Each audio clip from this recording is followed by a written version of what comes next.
Magandang araw sa inyong lahat. Welcome sa Sharing Experiences channel kung saan nagbabahagi ako ng experiences ko para mas mapagaan tayo sa pag-aaral ng German. So ngayon naman ang pag-uusapan natin is ano ba yung mga dapat nating iwasan habang nasa language training tayo.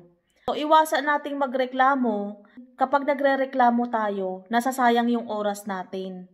At saka, imbis na ginagawa na kagad natin ng paraan, imbis na yung lakas natin na pupunta na kagad dun sa solusyon, is naaaksaya natin siya sa pagsasalita, pag-iisip, nai-stress pa tayo, namomroblema tayo, imbis na mag-isip na kagad tayo ng paraan kung paano natin susolusyonan yung nirereklamo natin. Ang madalas namang reklamo sa language training is hindi natin maintindihan. Hindi natin maintindihan, hindi natin magets yung teacher, walang nagtuturo, hindi nagtuturo ng maayos yung teacher, 'di ba? Yung mga reklamo na yun. So, merong problema sa harap natin. Dahil malalaki na tayo, siguro naman makakapag-isip na tayo ng paraan kung paano natin i-resolve yung nirereklamo natin. Example number 1 na reklamo, hindi ko maintindihan. Hindi ko maintindihan yung tinuturo. So, malaki ka na, hindi mo maintindihan. Anong gagawin mo? 'Di ba? So, hahanap ka ng paraan para maintindihan mo kasi malaki ka na eh. 'Di ba? Kung walang nagbibigay sa'yo ng sagot, ikaw dapat yung maghanap ng sagot. Isa pang nirereklamo is, walang teacher, hindi nagtuturo ng maayos yung teacher. Bakit ka aasa sa teacher? Malaki ka na. So, ibig sabihin, dahil malaki ka na, gawa ka ng paraan. Kasi yung teacher, minsan, syempre, napapagod din yan, nai-stress din yan. Siyempre, yung ibang mga teacher, nagtatrabaho lang yan para sa pera. Pero yung iba, walang malasakit kung matuto ka o hindi. At ang teacher kasi, iba ang thinking sa estudyante. Ang teacher kasi iniisip niya, ay malalaki na tong mga to. Iniisip niya, teacher din yung kausap niya. Hindi niya alam na yung kausap niya, estudyante, walang alam. 'Di ba? So, hindi na natin makokontrol yun. Pero, may mga teacher na magagaling magturo, pero may mga teacher na walang pakialam kung matuto ka o hindi. May mga teacher na hindi marunong magturo. May mga teacher na walang malasakit sa estudyante. Hindi mo na makokontrol yon. Pero ang makokontrol mo, anong gagawin mo sa mga teacher na yon? Wala kang magagawa sa kanila, pero anong gagawin mo para matuto ka? Kailangan gumawa ka ng paraan, wag na wag kang didepende sa ibang tao para matuto ka. Turuan ka nila o hindi, kung gusto mong pumunta ng Germany, gagawa at gagawa ka ng paraan. Iwasan natin na umasa sa ibang tao at mag-expect sa ibang tao. Mag-expect sa kaibigan, mag-expect sa mga kaklase, sa katrabaho, sa kapamilya, sa agency, sa employer natin, sa teacher natin, sa katabi natin sa upuan, at kung kani-kanino pa. Huwag tayong mag-expect sa kanila. Huwag tayong sumandal sa kanila. Huwag tayong umasa sa kanila. Kasi yung mga tao sa paligid natin, lalo na yung mga kaklase natin, lahat nga tayo habang nasa language training, halos lahat tayo walang alam. Kahit na sabihin mong may alam sila, kahit na sabihin mong may kakilala sila, hindi pa rin yung nagiging guarantee na makakapasa sila. Kasi nakadepende dun sa tao, hindi nakadepende dun sa alam niya. Kahit marami siyang alam kung hindi niya ginagamit, kahit marami siyang alam kung mali. Marami kasing factors na kailangan i-consider bago tayo makapasa. Hindi porket marami kang alam is makakapasa ka. Kasi kahit marami kang alam kung mali yun, hindi ka pa rin makakapasa. Kahit marami kang alam kung hindi mo naman ginagamit yun, hindi ka pa rin makakapasa. So, hindi sa dami ng alam. Ang kailangan nating i-master is ano yung ginagawa mo sa alam mo. Kailangan i-double check mo yon. Kasi pwedeng mali yung sinabi niya, pwedeng mali yung sinabi ko, pwedeng mali yung sinabi ng teacher, pwedeng magkamali ang teacher. Kahit teacher sila, pwede silang magkamali. 'Di ba? Kasi tao lang din sila eh. Yung agency, ano bang alam ng agency doon, 'di ba? Pinag-aral ka, dapat ikaw ang mag-aral, 'di ba? Ano bang alam ng employer doon? Ang gusto ng employer, makapasa ka. Pero hindi niya alam kung nag-aaral ka o hindi, 'di ba? Kung ano yung mga natututunan mo. So ibig sabihin, huwag tayong umasa sa ibang tao kasi ano lang sila parang suporta lang sila, assist lang sila, mga tulong sila. Pero yung tulong na yon may limitasyon, may hangganan. Yung mga tulong na yon pwede kang makapasa sa tulong na yon kung gagamitin mo ng tama. At pwede ka ding hindi makapasa kung masyado ka namang umaasa sa kanila. So, 'di ba? Tutulungan ka nila, yes, pero dapat yung 100% na effort, yung ibang effort, dapat yung 100% na effort manggagaling sa'yo. Kasi kahit tulungan ka ng ibang tao, kung ikaw mismo hindi ka kumikilos, ikaw mismo wala kang ginagawa, hindi ka pa rin makakapasa. So, 'di ba? At kapag ka naman kabaliktaran, ginawa mo lahat, nag-effort ka 100%, tapos walang tumulong sa yung ibang tao, pwede kang makapasa, makakapasa ka. Kasi yung effort galing sa'yo. Ibig sabihin, hindi nakadepende sa ibang tao. Hindi ka nakaasa sa ibang tao. Pag umasa ka sa kanila at bumagsak sila, babagsak ka rin.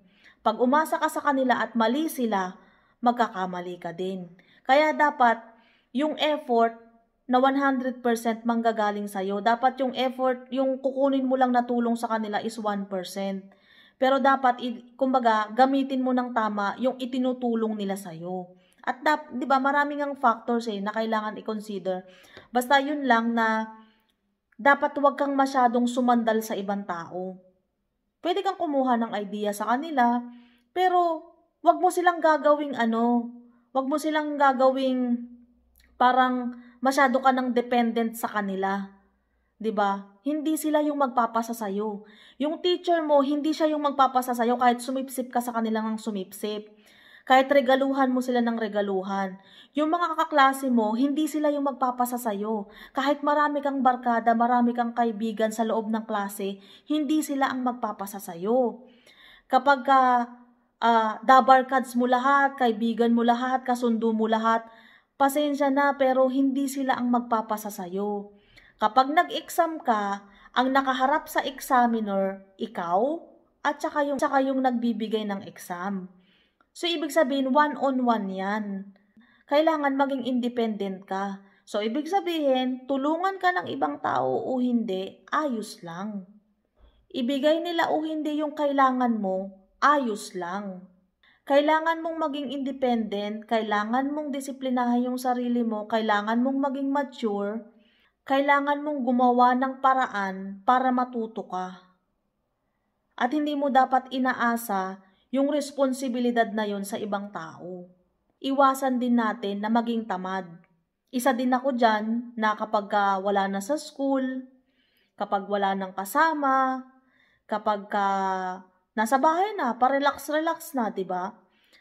Tinamad ka na, hindi ka na nakikinig ng mga videos o kaya audio, hindi ka na nag-aaral, hindi ka na nag-e-effort, hindi ka na nagsusulat, diba? Hindi na nagpa-practice, pag wala na sa school, pag wala ng kasama, pag wala ng teacher, wala na rin. Parang okay na, kinalimutan mo na. Tapos pasok ulit bukas, 'di ba? Guilty din ako diyan, ganyan din ako na pag wala na sa school, parang wala nang pakialam kasi parang pagod na rin ako sa biyahe, ganun. Pagod na rin ako na pasok ng pasok araw-araw. So parang gusto ko naman pag uwi ko ng bahay, ayoko na mag-aral, ayoko na mag-effort, 'di ba?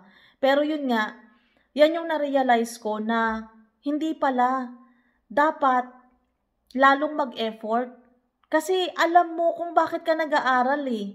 Hindi ka naman nag-aaral para mag-banjing-banjing lang, para wala lang eh. 'Di ba? Kailangan pala mag-aral pa rin kahit na nasa school, wala sa school, nasa bahay, kahit nasaan, 'di ba? Kailangan mag-effort na pag-aralan yung lengguwahe. Kasi alam mo kung bakit ka nag-aaral. Hindi ka nag-aaral para lang maipasa yung test. Nag-aaral ka kasi yun yung ikakaganda ng buhay mo. Yun yung requirement para gumanda yung buhay mo. Yan yung na-realize ko na, ay oo nga, dapat hindi ako nagpa-banjing-banjing nung mga panahon na yun. Kasi yun nga, meron siyang time limit eh. Meron siyang oras, meron siyang buwan na dapat matapos mo siya. Within the span of 10 months, 8 months, dapat matapos mo siya, maipasa mo siya. Diba? So, yun, iwasan natin yung katamaran. Kasi, kung alam mo kung bakit ka nag-aaral, diba?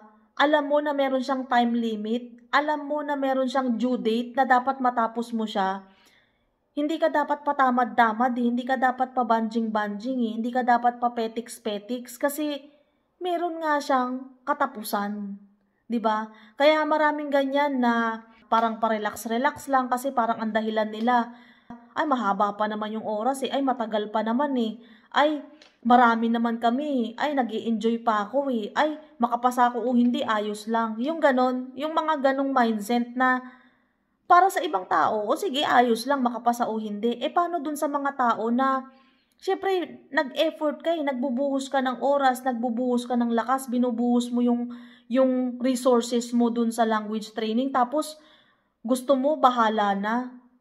Pagdating sa dulo bahala na, 'di ba? Para dun sa iba sigurong tao na mayayaman na okay lang na mag-aksaya ng oras, mag-aksaya ng pera, mag-aksaya ng pagod. Para sa kanila bahala na. Eh, paano dun sa mga tao na nag-uubos ng oras, nag-uubos ng lakas, nag-uubos ng pera, pero yun na lang yung inaasahan nila na makakapag-ahon sa kanila para umunlad sila, para gumanda yung buhay nila. 'Di ba hindi ka papayag na masayang yung effort mo. Hindi ka papayag na bahala na, makapasa o hindi. Hindi ka papayag sa ganun. Lalo na kung binuhos mo lahat ng oras mo dun. Iwasan nating maging tamad kasi yan yung magiging bread and butter natin. Yan yung isa sa requirements para gumanda yung buhay natin. Hindi lang yan basta exam, hindi lang yan basta-basta lang. Hindi yan parang candy lang, 'di ba? Nagbibigay ka ng effort kasi alam mo may pupuntahan yung effort mo. Alam mo kung saan mapupunta yun. So, iwasan natin na pabanjing-banjing lang, pa-relax-relax lang na parang hindi tayo sumusugal, parang wala lang yung ginagawa natin. So yun lang, maraming maraming salamat sa panonood. Ingat kayo palagi. God bless. See you dito sa Germany at sa mga nakapasa na welcome sa Germany. Tschüss!